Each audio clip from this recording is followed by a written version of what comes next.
seen a lot of instability in Kazakhstan. Is that something that the White House has a position on? Yeah, we have obviously, as you noted, we have seen that, and we're monitoring reports of protests in Kazakhstan. We support calls for calm, for protesters to express themselves peacefully, and for authorities to exercise restraint. There are some crazy Russian claims about the U.S. being behind this, so let me just use this opportunity to convey that as absolutely false and clearly a part of the standard Russian disinformation playbook we've seen a lot of in past years. Go ahead. We're closely monitoring reports that the Collective Security Treaty Organization have dispatched its collective peacekeeping forces to Kazakhstan. We have questions about the nature of this request and whether it was a legitimate invitation or not. We don't know at this point. Well, the Russian Foreign Ministry has already reacted. Spokeswoman Maria Zakharova has said that failing to understand something is often presented by Washington as an official position. And here's what the United States can't understand, according to the Russian Foreign Ministry. That the Collective Security Treaty Organization is a military alliance akin to NATO. The comparison is, of course, a bit of a stretch, but there are some parallels because both are military blocs, and the Collective Security Treaty Organization, it unites under its umbrella 6 nations, post-Soviet states, including Russia, Belarus, and some other countries. And they have an obligation to come to each other's aid if an act of aggression is committed against one of the member states. Again, much like NATO, they would have to come for help. They would have to send aid, be it troops, weapons, or, well, some other ammunition or equipment. This is literally written down in the mission statement of this military alliance. That's why the president of Kazakhstan reached out to his allies when he said that right now international terrorist groups are operating within his country. They're seizing buildings and infrastructure, including sites housing firearms. These terrorist gangs are essentially international. They've undergone serious training abroad. Their attack on Kazakhstan must be viewed as an act of aggression. And it seems that some Western media outlets seem to miss the point as well. Many singled out Russia, completely omitting the fact that not only Moscow, but literally all other member states of this military bloc are sending peacekeepers as well. That's another thing. These are peacekeeping forces that are sending there officially, not just troops. And in fact, the head of this military bloc, the head of the Collective Security Treaty Organization, has clarified time and time again that these troops, that these peacekeepers are not there to fight, but rather to defend, to protect some key infrastructural objects. All of these insinuations about our troops, like we're going to break up demonstrations, are not true. That's what the Kazakh police is for. They will do their job, and our job is slightly different. Some rumours about an intervention, occupation, and other things started to spread. It's just stupid. I once again state, this is the CSTO country's move to support Kazakhstan in such a difficult period. This is the main reason for our decision. There's no other reason for it. As soon as the situation stabilises, the operation will be suspended and the troops will be pulled out. So it's unpleasant for us to hear that we allegedly seized an opportunity. It's fake. CSTO countries show willingness and sincerity in helping Kazakhstan get through such a troubled period. And this morning marks the first night that the peacekeeping forces have spent inside of Kazakhstan. And this night, well, there was a bit of a lull in the fighting. It wasn't as intensified as in the past 48 hours. But according to the reports that we're hearing from the ground, tensions are flaring up again. The Kazakh president has authorized security forces to fire without warning as he tries to put down violent protests against his government. Kassym-Jomart Tokayev just made an address to the nation declaring there will be no negotiations with those he deemed armed bandits. Dozens of protesters and security personnel have been killed in days of unrest across Central Asia, the Central Asian country rather, this week. Russian-led forces have been deployed to help the government. Robin Forrester-Walker is monitoring developments from Tbilisi in Georgia. So, Robin, let's start with the latest orders from the president. Shoot without warning. How is that going down? How's that being received?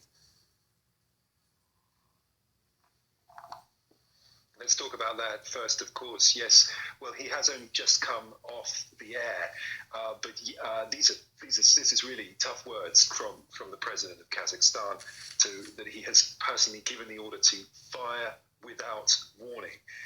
And that he said, we are dealing with terrorists and bandits. They have to be destroyed, and it will be done shortly. And that he asked for CSTO support in order to restore the constitutional order. But he did add that their mission was for the short term, that they would not be there indefinitely, that they would be there for a short period of time. Certainly, this is a very difficult speech I think he's had to give to the Kazakh people. What was perhaps disappointing for those who want reforms is that they all seem to be lumped together in that he referred to civil society groups and others that had been somehow responsible for being behind this mayhem. So I'm very much fighting aggressive talk from the president. Fighting aggressive talk from the president. What about the street? I know it's difficult to get information out, but do we know, are protests going on? Have the streets calmed down?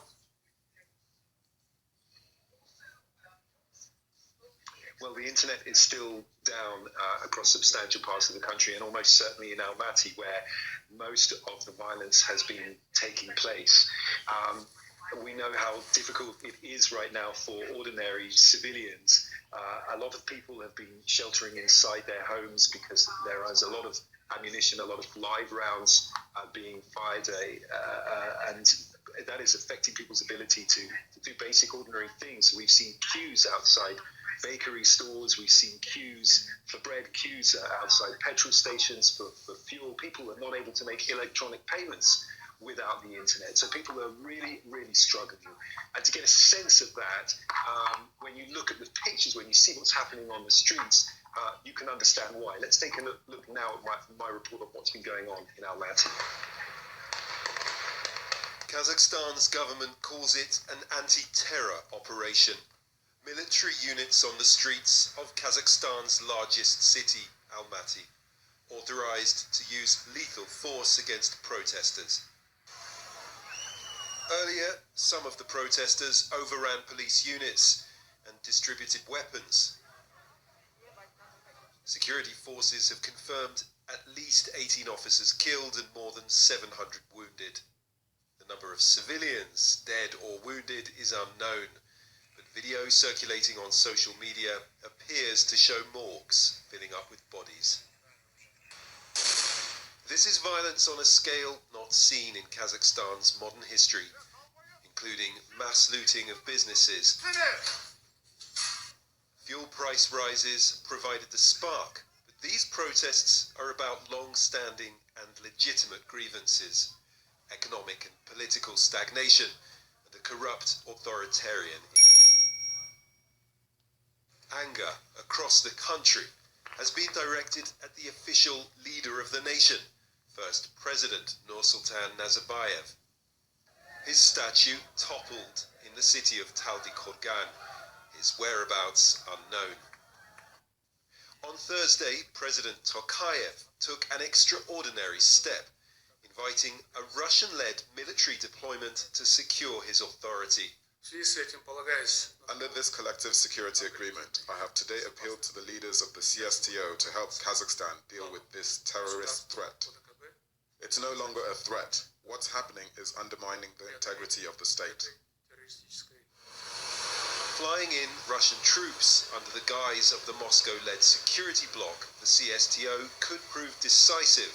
Brussels has urged Moscow not to exceed its mandate. It goes without saying that such intervention should respect the sovereignty and the independence of Kazakhstan. Many in Kazakhstan will be wondering which is worse, the violence or the prospect of their nation depending now on Russia to keep the peace. So we're all trying to figure out at the moment the reasons behind President Tokayev's request for CSTO assistance.